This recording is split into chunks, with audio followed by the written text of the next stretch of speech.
ಈ ಸಿದ್ಧಾರೂಢ ಕಥಾಮೃತದ 39ನೇ ಅಧ್ಯಾಯ. 30ನೇ ಅಧ್ಯಾಯದ ಪೂರ್ವದಲ್ಲಿ ಶ್ರೀ ಗ್ರಂಥ ಮಹಾತ್ಮೆ.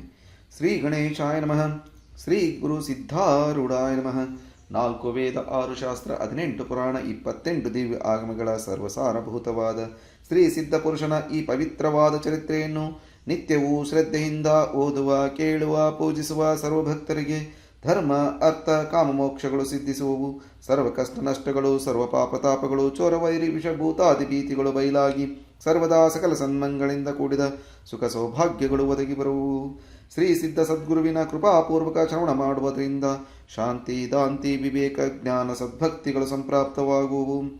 ಈ ಗ್ರಂಥವನ್ನು ತನ್ನ ಇಷ್ಟದೇವತಾ ಮಂತ್ರದೊಡನೆ ಗಂಧ, ಅಕ್ಷತಾ, ಧೂಪ, ದೀಪ, ನೈವೇದ್ಯಗಳಿಂದ ಪೂಜಿಸಿ ಪ್ರತಿ ಅಧ್ಯಾಯದ ಪ್ರಾರಂಭದಲ್ಲಿ ಗ್ರಂಥ ಮಹಿಮೆಯನ್ನು ಪಠಿಸಿ ಸ್ಮರಿಸಿ ನಂತರ ಪಾರಾಯಣ ಮಾಡಿ ಮಂಗಳ, ವಿಭೂತಿ, ಪ್ರಸಾದಗಳನ್ನು ಭಕ್ತಿಯಿಂದ ಸ್ವೀಕರಿಸುವುದು ಶಿಷ್ಟರ ಸಂಪ್ರದಾಯವಾಗಿದೆ.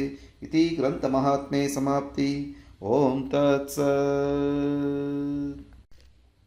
ದೇಶ ದೇಶಗಳೊಳಗಿನ ಅಧಿಕಾರಿಗಳ ನಿತ್ಯದಿ ಶೋಧಿಸಿ ಈಶನಾದ ಪ್ರಸಿದ್ಧ ಸದ್ಗುರುವವರ ಸ್ವಪ್ನದಿ ಕಾಣಿಸಿ ಭಕ್ತಿ ಪ್ರೇಮವನುಚ್ಚಳಿಸಿ ಕರೆಸುವನು ತನ್ನಯ ಪಾದಕ್ಕೆ.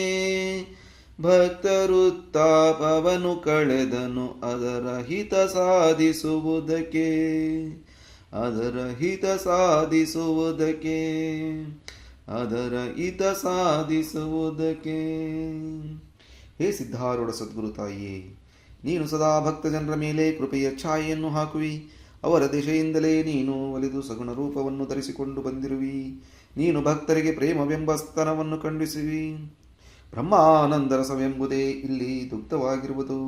ಅದನ್ನು ಸೇವಿಸುವುದರಿಂದ ವಿರಸವಾದ ಸಂಸಾರವು ಮರೆತು ಹೋಗಿ ಬ್ರಹ್ಮಾನಂದದಲ್ಲಿ ಸಮರಸತ್ವ ಪ್ರಾಪ್ತವಾಗುವುದು. ಈ ಸದ್ಗುರುನಾಥನು ದಯಾಳುವಾಗಿದ್ದು ತನಗೆ ಶರಣು ಬಂದವರನ್ನು ಸ್ವೀಕಾರ ಮಾಡಿ ಅವರ ಭವಬಂಧನಗಳನ್ನು ಕಡಿದು ಅವರನ್ನು ಜ್ಞಾನ ಸ್ವರೂಪರನ್ನಾಗಿ ಮಾಡುವನು. ಲೋಹವು ಪುರುಷ ಕಲ್ಲಿಗೆ ಹತ್ತಿತು ಅಂದರೆ ತಾನೇ ಸುವರ್ಣವಾಗುವುದು. ಆದರೆ ಎರಡನೇ ಲೋಹದ ತುಂಡಿಗೆ ಸ್ಪರ್ಶಿಸಿ ಅದನ್ನು ಸುವರ್ಣ ಮಾಡಲಾರದು. ಸದ್ಗುರುನಾಥನು ಪರುಷದಂತೆ ಅಲ್ಲ, ಈತನು ಶಿಷ್ಯನನ್ನು ತನ್ನಂತೆ ಮಾಡಿಬಿಡುವನು. ಆ ಶಿಷ್ಯನಾದರೂ ಇತರರನ್ನು ಬ್ರಹ್ಮಸ್ವರೂಪ ಮಾಡುವನು. ಸದ್ಗುರುವಿಗೆ ಉಪಮ ಕೊಡುವುದಕ್ಕೆ ಏನೂ ಇರುವುದಿಲ್ಲ ಎಂದು ಆತನಿಗೆ ಅನುಪಮವೆನ್ನುವರು. ಆತನಿಗೆ ಶರಣು ಹೋಗುವುದೆಂದರೆ ಆತನ ಪಾದಗಳನ್ನು ದೃಢವಾಗಿ ಹಿಡಿಯುವುದಾಗಿರುತ್ತದೆ. ತಾಯಿ ಬಾಯಿ ದಾಬೋಳಕರ ಎಂಬ ಆಕೆಗೆ ಸದ್ಗುರುನಾಥನ ಮೇಲೆ ದೃಢ ವಿಶ್ವಾಸವಿರುವುದು. ಆಕೆಯು ಸಿದ್ಧ ಚಿಂತನೆಯಲ್ಲಿ ರಾತ್ರಿ ಹಗಲು ರಮಿಸುತ್ತಿರುವಳು. ಮುಂಬೈ ಶಹರಿನಲ್ಲಿ ವಾಸ ಮಾಡುತ್ತಿರುವಾಗ ಒಂದಾನೊಂದು ದಿವಸ ಒಬ್ಬ ಸಾಧು ಮನೆಗೆ ಬಂದನು. ತಾಯಿ ಬಾಯಿಯು ಆಂತರ್ಯದೊಳಗೆ ಅತ್ಯಂತ ಸದ್ಭಾವವುಳ್ಳವಳಾಗಿ ಆ ಸಾಧುವಿಗೆ ಬಹಳ ಸತ್ಕಾರ ಮಾಡಿದಳು.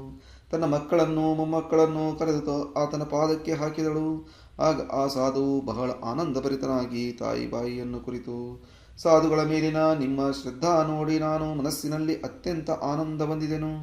ಲೋಕದಲ್ಲಿ ನಿಮ್ಮಂಥ ಶ್ರೀಮಂತರಿಗೆ ಈ ಪ್ರಕಾರ ಭಕ್ತಿ ಇರುವುದು ಕ್ವಚಿತ್ತಾಗಿರುತ್ತದೆ. ಹಾಗಾದರೆ ನಿಮಗೆ ಒಂದು ಮಾತು ಹೇಳುವೆನು ಕೇಳಿರಿ. ಹುಬ್ಬಳ್ಳಿಯಲ್ಲಿ ಸದ್ಗುರುಗಳಾದ ಸಿದ್ಧಾರೂಢರು ಭಕ್ತಸಖರಾಗಿದ್ದು ಈ ಭೂಮಿಯಲ್ಲಿ ಬಹು ಪ್ರಸಿದ್ಧರಾಗಿಯೂ ಅತ್ಯಂತ ಶ್ರೇಷ್ಠರಾಗಿಯೂ ಇರುವರು. ಅಸಂಖ್ಯ ಭಕ್ತ ಜನರು ಅವರೆಡೆಗೆ ಬಂದು ಅವರ ಚರಣಸ್ಪರ್ಶದಿಂದ ಕೃತಕೃತ್ಯರಾಗಿ ಹೋಗುವರು. ಅವರ ಭಕ್ತರು ಏನೇನು ಮನೋರಥಗಳನ್ನು ಬಯಸುವರು.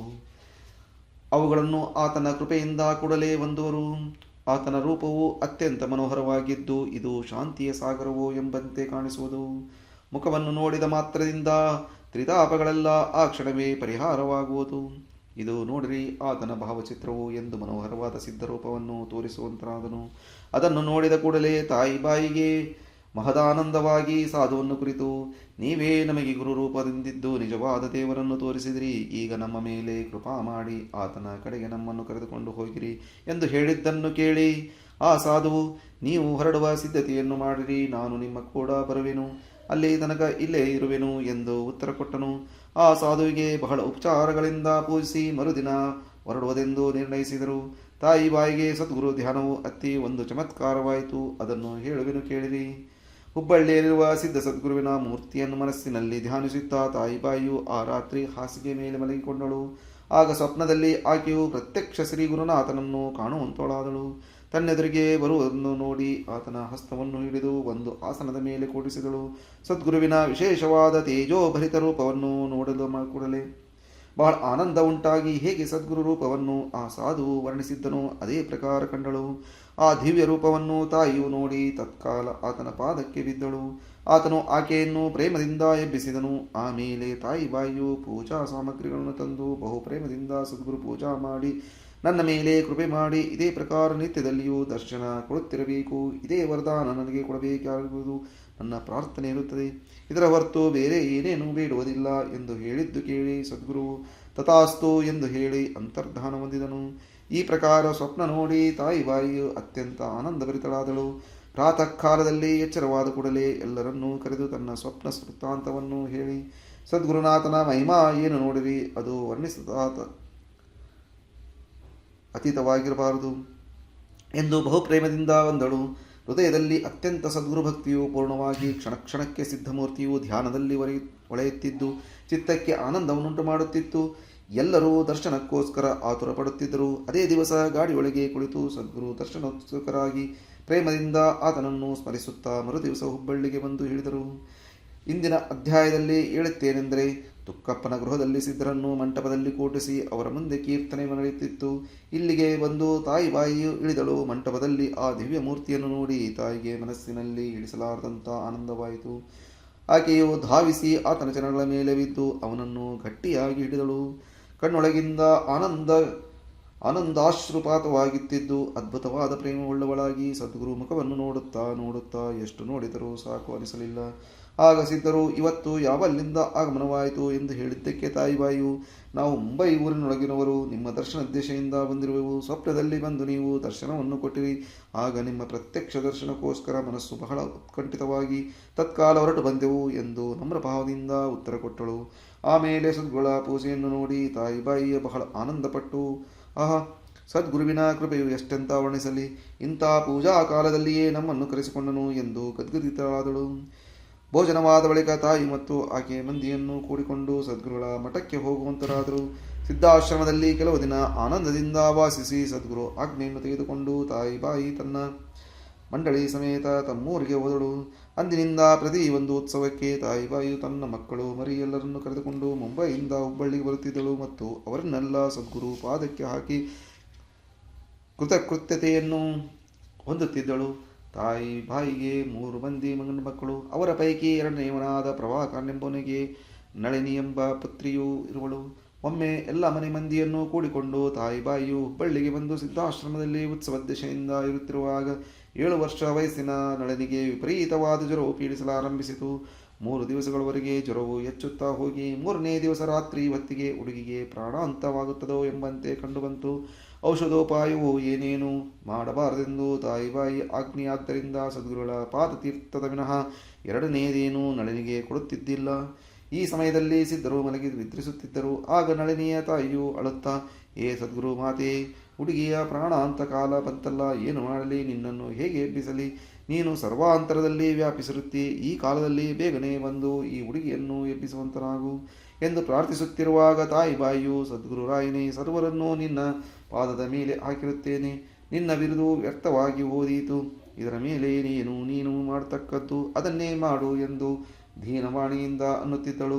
ಇತ್ತ ಸದ್ಗುರುಗಳು ನಿದ್ರೆಯೊಳಗಿಂದ ಎಚ್ಚೆತ್ತು ಬಹಳ ಗಡಿಬಿಡಿಯಿಂದ ಪಾದಗಳಿಗೆ ಜೋಡುಗಳನ್ನು ಹಾಕಿಕೊಂಡು ಮುಂಬಯಿಯ ಇಳಿದ ಸ್ಥಾನಕ್ಕೆ ಪ್ರಾಪ್ತರಾದರು.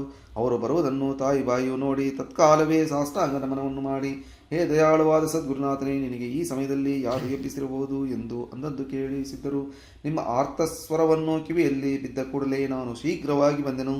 ನಳಿನಿಯು ಎಲ್ಲಿರುವಳು, ಬೇಗನೆ ನನಗೆ ತೋರಿಸು ಎಂದು ನುಡಿದರು. ಸಿದ್ಧರಿಗೆ ಕೈ ಹಿಡಿದು ತಾಯಿಬಾಯಿಯು ನಳಿನಿಯು ಮಲಗಿದ್ದಲ್ಲಿ ಕರೆದುಕೊಂಡು ಬಂದರು. ಆ ಹುಡುಗಿಯನ್ನು ಸದ್ಗುರುಗಳು ದೃಷ್ಟಿಯಿಂದ ನೋಡಿ, ನೀವು ಸ್ವಸ್ಥ ಚಿತ್ತದಿಂದಿರಿ, ಈಗಲೇ ನಳಿನಿಯು ನೆಟ್ಟಗಾಗುವಳು ಎಂದು ಅನ್ನುವಾಗ ತಾಯಿಯು ಆಕೆಯನ್ನು ಸಿದ್ಧರ ಪಾದದ ಮೇಲೆ ಹಾಕಿದಳು. ಅನಂತರ ಸದ್ಗುರು ಶಯನಕ್ಕೆ ತೆರಳಿದರು.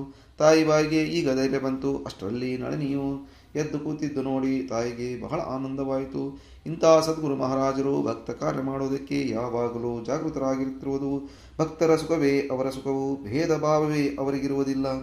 ಈಗ ಕಥೆ ಲಕ್ಷಾರ್ಥವನ್ನು ಶ್ರವಣ ಮಾಡಿರಿ.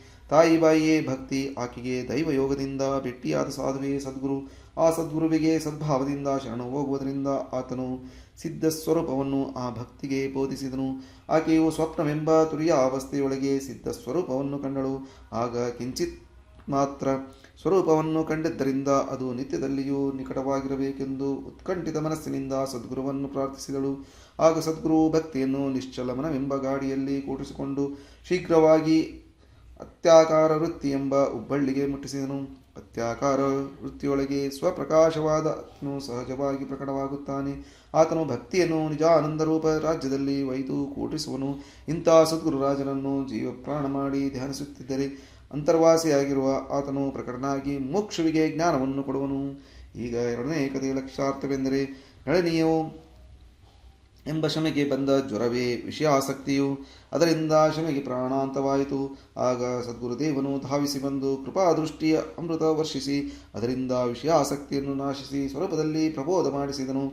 ದಯಾಗನನಾದ ಸಿದ್ಧ ಸದ್ಗುರುವಿಗೆ ನಮನ ಮಾಡಿದ ಮಾತ್ರದಿಂದ ಸರ್ವ ದುಃಖಗಳು ಹರಣವಾಗುವವು ಮತ್ತು ಆತ್ಮಾನಂದವು ಪ್ರಕಟವಾಗಿ ಬಹುಭಯವು ಪೂರ್ಣವಾಗಿ ನಿರಸನವಾಗುವುದು ಎಂಬಲ್ಲಿಗೆ ಶ್ರೀ ಸಿದ್ಧಾರೂಢ ಕಥಾಮೃತದಳು ಶ್ರವಣ ಮಾತ್ರದಿಂದ ಸರ್ವ ಪಾಪಗಳನ್ನು ಭಸ್ಮ ಮಾಡುವಂಥ ಅತಿ ಮಧುರವಾದ ಈ 39ನೆಯ ಅಧ್ಯಾಯವನ್ನು ಶಿವದಾಸನು ಶ್ರೀ ಸಿದ್ಧಾರೂಢ ಸದ್ಗುರುಗಳ ಚರಣಾರವಿಂದಗಳಲ್ಲಿ ಅರ್ಪಿಸುವನು. ಓಂ ತತ್ಸತ್.